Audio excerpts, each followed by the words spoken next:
At the National Television Awards last month, Mr Bates versus the Post Office picked up 3 awards, including Best New Drama. But there were sharp words for the government from one campaigner. I went to Westminster a couple of weeks back and saw the new minister, and trust me, nothing has changed.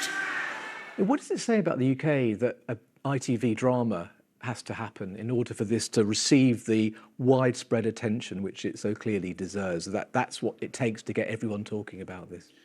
Well, I think I think we should also focus on some of the remarkable people who've campaigned for as long as they have done, like Sir Alan, like Joe Hamilton, James Arbuthnot and Kevin Jones in Parliament have done a remarkable job as well in keeping the previous government's feet to the fire, and I'm sure they'll hold my feet and the government's feet to the fire going forward, and I welcome that pressure. It goes on. That was the Post Office Minister Gareth Thomas MP speaking to our reporter Tim Moffat, and later we will be speaking to Joe, who you heard in that report, the former sub-postmaster. Yeah, Joe, who stood up at the NTAs. What does she think of that interview? We'll find out a bit later. And I welcome that pressure. That was the new Post Office Minister Gareth Thomas MP speaking to our reporter Tim Moffat. Well, as we heard in the piece, and saw Joe Hamilton, former sub-postmaster, speaking at the NTA Awards to the audience there. She joins us now live on Breakfast. Hiya, Joe.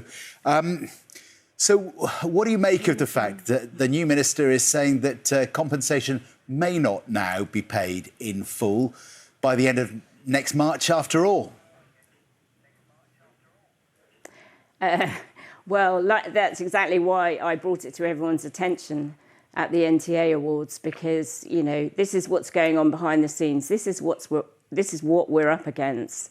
They say one thing and do another, but really he could pay by the end of March. You know, in 2022, Grant Shapps said we'd be paid by the end of the year. Then Kevin Hollinrate said we'd be paid by August 24. And now we're asking for March 25, and they say, well, the summer, well, what does the summer mean? It could be 2026 summer, you know, who knows? When you hear the words like unblock, speed up, the promises that will happen, does it mean anything? Absolutely nothing at all. Speed up, swift, we've heard it all, you know, and we are fed up with it. And I think the public are completely on side.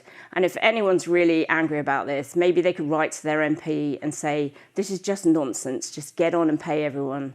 You know, we submitted claims in 2013 for the mediation scheme. We resubmitted them for the GLO. Here we are resubmitting them again, and they still can't sort it out. You know, logjam is an understatement. I suppose the argument that comes from the government, successive governments, is that this is a very complicated system. There are lots of people wanting compensation and it has to be done properly. I guess you can't argue with much of that. No, we can't argue with much of it, but really they're taking an adversarial approach. It's like lawyer to lawyer. The whole thing is just nonsense. You know, they could apply a broad brush approach, and if claims are reasonable, just pay them. We don't have to have the proof of everything they did to us. It's almost like we're being treated like criminals all over again. You know, why are we still fighting them? They know what they've done. It's been in the inquiry what they've done. The government departments have been involved in this. So, you know, why can't they just be fair? And if our claims are reasonable, pay them. They'll come back with, oh, they haven't been submitted.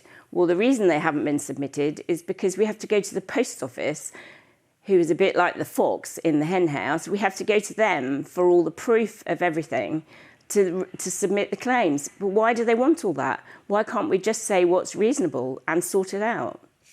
Gareth Thomas did outline when he was chatting to Tim there that there has been a fixed sum offer that some sub-postmasters have decided to take. What's your response to that? Well, there will be postmasters who didn't lose a massive amount of money, like a few £1,000s. So the £75,000 would be right. And obviously, some people are desperate and take it. But if you accept that, you can't come back for any more. Why they can't do a big, chunky interim and then argue over, you know, fine-tune it, I don't know. But if your claim is reasonable. Why can't they give you like 80% of it and then argue over the bits that's left? I mean, I settled at 80% because I gave up, to be honest. It took 3 years and must have cost more than they ever paid me. And the cost of fighting us, it really outstrips what they're paying us.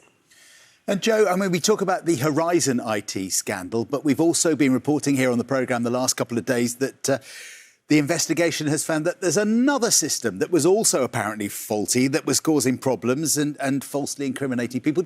When you hear that, what do you make of that? A whole new level of this scandal? Well, it's not really surprising, is it? Because the investigators, the people that were involved in doing all of this, some of them will have been there. I mean, a lot of them are lifers and they'll have been there in the 90s. So it's the same attitude. They've just carried it on. And because we've managed to win in court, people have felt brave enough to come forward and say, well, actually, this happened to me with a previous system. So, yeah, I mean, I just find the whole thing absolutely disgusting. And why they can't commit to the end of March is beyond me. Joe Hamilton, good to catch up. Thank you very much indeed. We will speak again, no doubt. The years keep passing, don't they? 2017 was when the postmasters first took Royal Mail to court, so you can understand the frustration that it's kicked forward to another year. Yeah, certainly sense that from Joe this morning, don't you? Right, it's just after 8:30. In an hour's time, Morning Live will be here after breakfast, and we can talk to Gordon